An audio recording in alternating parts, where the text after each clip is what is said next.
ఇక రాహుల్ భారత్ జోడో యాత్ర గడ్డకట్టే చలిలో ముగింపు సభ జరిగింది. ఒకవైపు మంచు కురుస్తున్నా లెక్క చేయకుండా కాంగ్రెస్ అగ్రనేత రాహుల్ గాంధీ ప్రసంగాన్ని కొనసాగించారు. ముగింపు సభలో భాగంగా జమ్మూ కాశ్మీర్లోని శ్రీనగర్లో లాల్ చౌక్లో జెండా ఎగరవేశారు.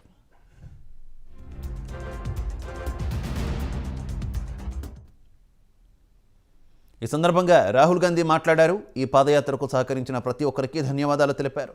ప్రజల సహకారం చూసి తనకు కళ్ళ వెంట నీరు వచ్చిందని, ఒక దశలో యాత్ర పూర్తి చేయగలనా అనుకున్నానని, చలిని లెక్క చేయకుండా ప్రజలు సభకు హాజరయ్యారన్నారు. వారి సహకారం లేకుండా ఏ పని సహకారం కాదన్నారు. పాదయాత్రలో అన్ని వర్గాల ప్రజలు, మహిళలు తమ బాధలు తనతో పంచుకున్నారన్నారు. ఇక ఈ పాదయాత్ర తనకు ఎన్నో పాఠాలు నేర్పిందని, ప్రజల దీనస్థితి చూసి టీషర్ట్తోనే యాత్ర చేయాలని నిర్ణయించుకున్నానన్నారు. యాత్రలో భాగంగా ఓ రోజు 4 చిన్నారులు తన వద్దకు వచ్చారన్నారు. వారు యాచకులని, వారి వంటపై దుస్తులు కూడా లేవని, వారు చలిలో వణుకుతున్నారన్నారు. తనకు తెలిసి వారికి తగిన ఆహారం కూడా ఉండదు. వారు జాకెట్స్, స్వెటర్లు వేసుకోలేదు. అప్పుడే అనుకున్నా తాను కూడా వేసుకోకూడదంటూ వెల్లడించారు.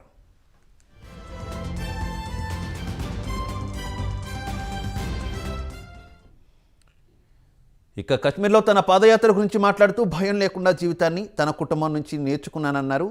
ఇక భయపడుతూ బతికేది అది జీవితమే కాదన్నారు. కశ్మీర్కు కాలినడకన కాకుండా వాహనంలో వెళ్లమని తనకు భద్రతా సిబ్బంది చెప్పారన్నారు. కాలినడకన వెళితే మీపై గ్రెనేడ్లు విసిరే అవకాశం ఉందని చెప్పారన్నారు. కానీ తాను మాత్రం తన తెల్లటి టీషర్ట్ను ఎరుపు రంగులో మార్చాలనుకునే వారికి అవకాశం ఇవ్వాలనుకున్నానన్నారు. ఇక్కడ నేను ఊహించినట్టే జరిగింది. ఇక్కడి ప్రజలు తనకు గ్రెనేడ్లు ఇవ్వలేదు, ప్రేమను మాత్రమే పంచారన్నారు. అలాగే కశ్మీర్కు మళ్లీ రాష్ట్ర హోదా పునరుద్ధరిస్తామని ఈ సందర్భంగా హామీ ఇచ్చారు రాహుల్.